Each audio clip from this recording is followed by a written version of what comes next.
This is a quick walkthrough of using the 360 Fly 4K video and data in RaceRender for recordings that had its GPS feature enabled. We've already got RaceRender loaded up on this Windows 10 machine, as well as the raw video file from the 360 Fly camera. You'll see it's spherical here, so you can't really edit that in a normal video editing program, but RaceRender works with it quite well. So we'll fire up the RaceRender here, the 64-bit version of it, and select the 360 panoramic plus data option, and now we'll bring in the video file. So you can either click add video file and that'll bring you to a dialog box, or you can even just click and drag it on here and here. So the important thing here is that it's going to ask you if you want to use the GPS telemetry data that's embedded in the video. Say yes, and that's going to populate both of these boxes and you're ready to go. So just click OK. Now it's going to ask us what we want the data overlay to look like, so we just choose one we like. We've got quite a few options here. I'll just choose this first one here. That works pretty well for this. And there are a few options you can set here. It'll turn off things for the displays you don't have data for. Pretty good defaults already, so we'll click OK.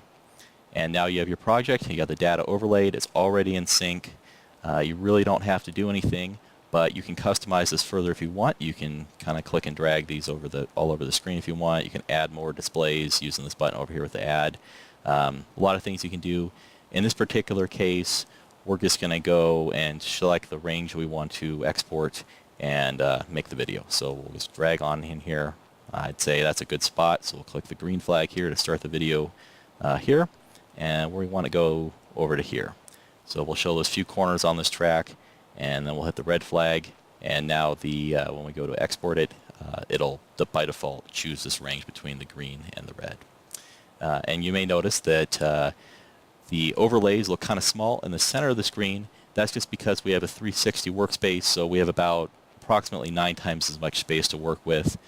Traditional video would look kind of like this here. We'll just put it in a traditional mode, 16 by 9, and see where this is what we're more accustomed to seeing, where it's full screen data. But now that we have 360, we have a lot more space that we're able to work with, and we can move stuff all over the place and do some really cool stuff. And you can see down here we've put some logos and stuff just to fill up that blind area of the camera.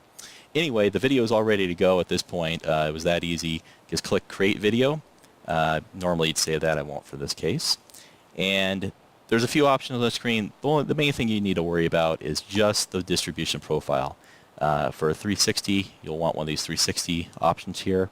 As you're playing with it, you might choose a 1080 first because it'll render faster. You can kind of get a feel for it, and then when you're ready, go with the 4K. In this case, I'll choose one of the 4Ks. Now you'll notice you have local file and you have internet upload. The only difference is the internet upload ones use a little bit lower bit rate, so that it gives you less bandwidth use. You can upload a little bit faster at the cost of some quality. So it's up to you what you want to do there. I'll just choose this one here. The 4K at 24 frames per second is the default setting of the 360 Fly 4K, so this profile matches that exactly. We'll click that. We'll hit Create Video File, and we'll give it a name. Say My Video. Whoops. Well, My 360 Video. And hit OK, and here we go. And it's just going to render out. It'll take some time or not a lot of time, depending on how long you've chosen to export, how fast your computer is, and if you're in 4K 1080p, you can really load up a system with doing this stuff, or you can make it pretty quick if you really cut down on your output quality. So that's it. It was that simple, and this video will have the metadata in it. Then when you upload it to YouTube or Facebook, it'll use the 360 video player automatically, and everything should work pretty good after you give it a little bit of time to process.